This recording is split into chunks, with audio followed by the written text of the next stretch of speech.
नई आबकारी नीति में कथित भ्रष्टाचार दिल्ली सरकार के गले की फांस बन गया है। डिप्टी सीएम मनीष सिसोदिया समेत संजय सिंह भी अब जेल में है। कई अधिकारियों और आप नेताओं के खिलाफ सीबीआई और प्रवर्तन निदेशालय यानी कि ईडी जांच कर रही है। 2021 में जब दिल्ली की नई आबकारी नीति लागू हुई तब दावा हुआ कि राजस्व बढ़ेगा। हालांकि दिल्ली सरकार की मुसीबतें जरूर बढ़ती दिखाई दे रही। साल भर भी नहीं हुआ और आबकारी नीति भ्रष्टाचार के आरोपों से घिर गई। एलजी विनय कुमार सक्सेना ने सीबीआई जांच को मंजूरी दी तो सियासी बवाल भी खड़ा हो गया। सिसोदिया की गिरफ्तारी, उसके बाद संजय सिंह की गिरफ्तारी से ये बवाल और भी ज्यादा अपने चरम पर पहुंच गया। दिल्ली का कथित शराब घोटाला क्या है और इसमें सिसोदिया कैसे फंसे, उनकी गिरफ्तारी के बाद क्या होगा? दिल्ली का कथित शराब घोटाला क्या है और इसमें सिसोदिया कैसे फंसे, संजय सिंह कैसे फंसे और अब वो गिरफ्तार हैं। अब यहाँ पर क्या आगे हमें देखने को मिल सकता है? ऐसे ही कुछ अहम सवालों के जवाब जानते हैं आज की इस खबर में। नमस्कार, आप देख रहे हैं नेक्स्ट 9 न्यूज। मैं तुषार आपके साथ। क्या है दिल्ली का शराब घोटाला? नवंबर 2021 में दिल्ली सरकार ने बड़े जोर शोर से नई आबकारी नीति लॉन्च की। इससे दिल्ली एक में शराब काफी सस्ती हो गई। नवंबर 2021 में दिल्ली सरकार ने बड़े जोर शोर से नई आबकारी नीति लॉन्च की। इससे दिल्ली में शराब काफी सस्ती हो गई और रिटेलर्स को डिस्काउंट देने की छूट भी मिली। हालांकि बीजेपी ने आरोप लगाया कि शराब लाइसेंस बांटने में धांधली हुई, चुनिंदा डीलर्स को फायदा पहुंचाया गया। जुलाई 2022 आते आते आज इतनी तेज हो गई कि उपराज्यपाल ने मुख्य सचिव से रिपोर्ट मांग ली। रिपोर्ट के आधार पर सीबीआई जांच को एलजी ने मंजूरी दे दी। उसी केस की जांच करते हुए सीबीआई ने मनीष सिसोदिया को अरेस्ट किया। अब आपको बता दें कि दिल्ली शराब घोटाला केस में कौन कौन आरोपी है, यानी कि ये जो केस चल रहा है इसमें किस किस के नाम सामने आ रहे हैं। सीबीआई ने मामले में 15 लोगों और अज्ञात के खिलाफ एफआईआर दर्ज की। सिसोदिया को आरोपी नंबर 1 बनाया गया है। सीबीआई की एफआईआर में शामिल आरोपियों के नाम इस प्रकार हैं: मनीष सिसोदिया, संजय सिंह, अरवा गोपी कृष्णा, आनंद तिवारी, पंकज भटनागर, विजय नायर, मनोज राय, अमनदीप धल, Sameer महिंदू, Amit Arora, Badi retail private limited, Dinesh Arora, Mahadev liquors, Sunny Marwa, Arun Ramchandra Pillai, Arjun Pande, अज्ञात सरकारी कर्मचारी और प्राइवेट पर्सन।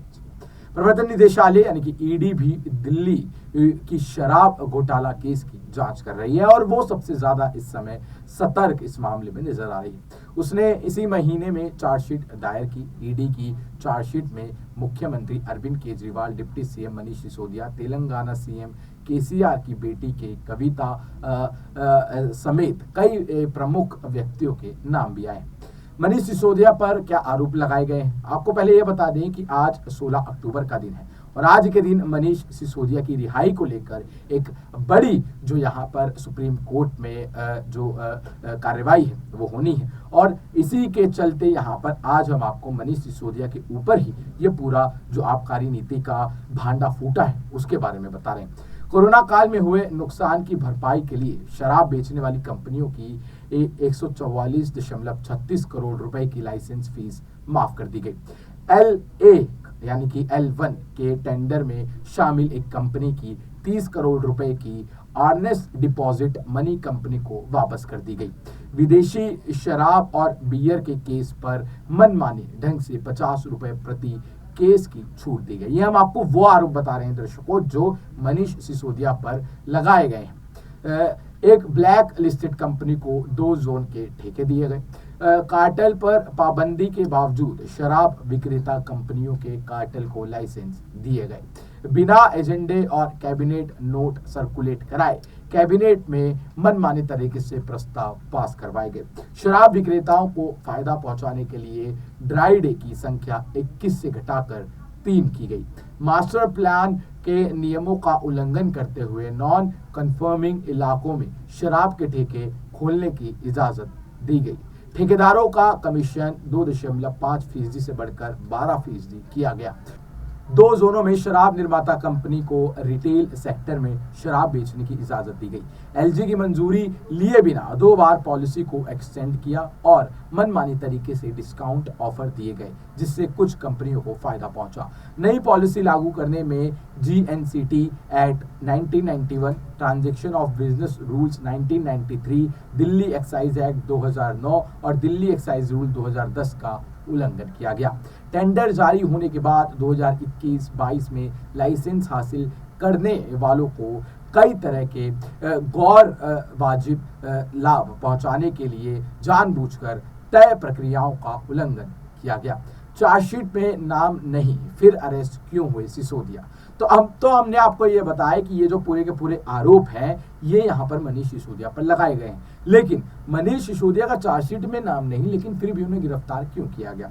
नवंबर 2022 में सीबीआई ने मामले में पहली चार्जशीट दायर की, हालांकि इसमें सिसोदिया का नाम नहीं था। सीबीआई ने 26 फरवरी 2023 को सिसोदिया से करीब 8 घंटे तक पूछताछ की। इसके बाद उन्हें 2 गिरफ्तार कर लिया गया।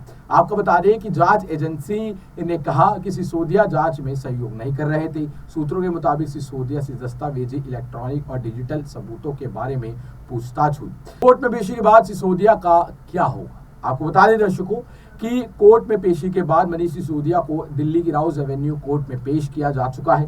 वहां पर उनकी जो ये कार्रवाई है वो चल रही है और करीब करीब जो 230 दिन है वो उन्हें जेल में रहते हुए हो गए।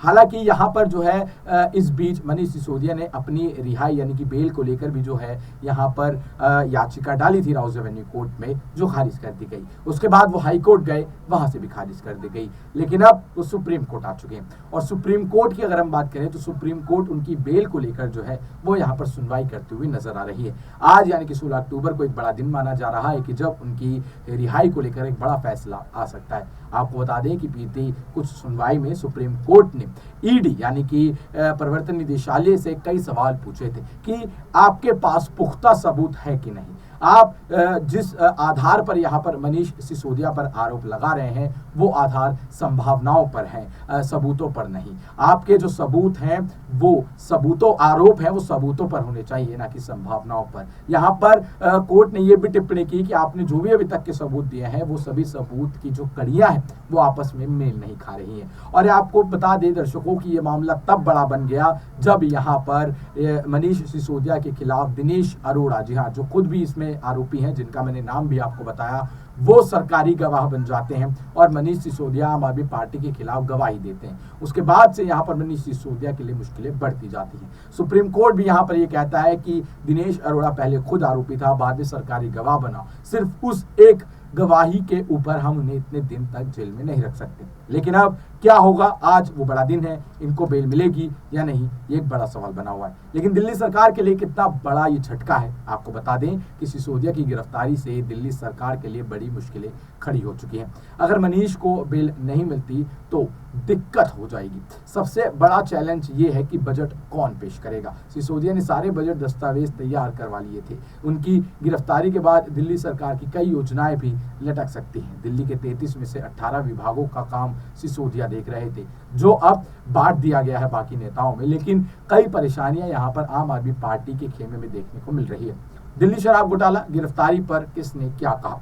मनीष सिसोदिया की गिरफ्तारी का विरोध करते हुए उस समय आम आदमी पार्टी शक्ति प्रदर्शन कर रही थी। दिल्ली में दोपहर 12 बजे दीनदयाल उपाध्याय मार्ग पर बीजेपी के कार्यालय पर आपने प्रदर्शन किया था, जिस दिन मनीष सिसोदिया को गिरफ्तार किया गया था।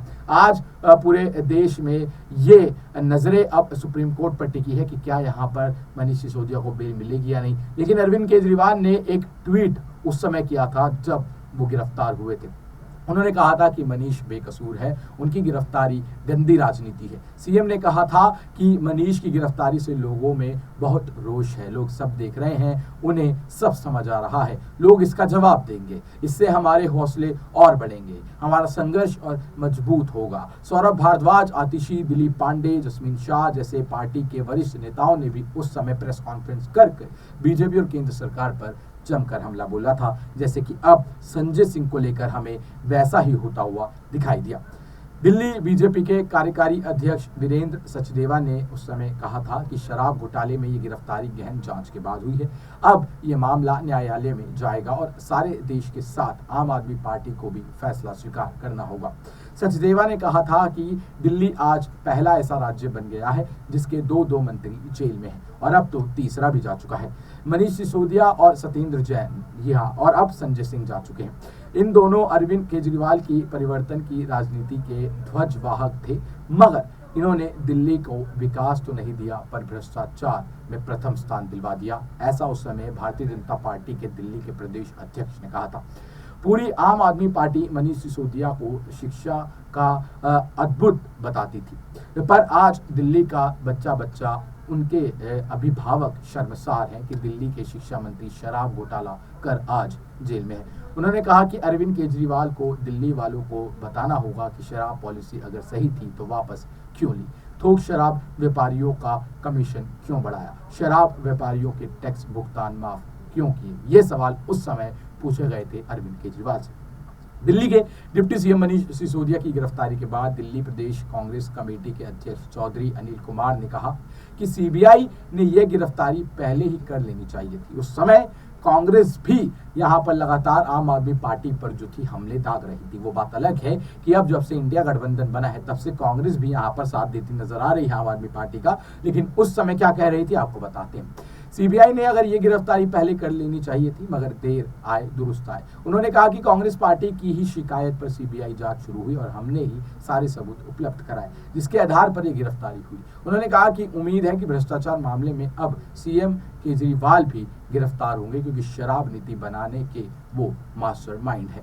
और यही बात आज के समय में भारतीय जनता पार्टी के तमाम नेता कहते नजर आ रहे हैं कि यहाँ पर ये केस जो है ये अरविंद केजरीवाल तक जाएगा, यानी कि अरविंद केजरीवाल भी इसमें शामिल है और वो भी गिरफ्तार होंगे।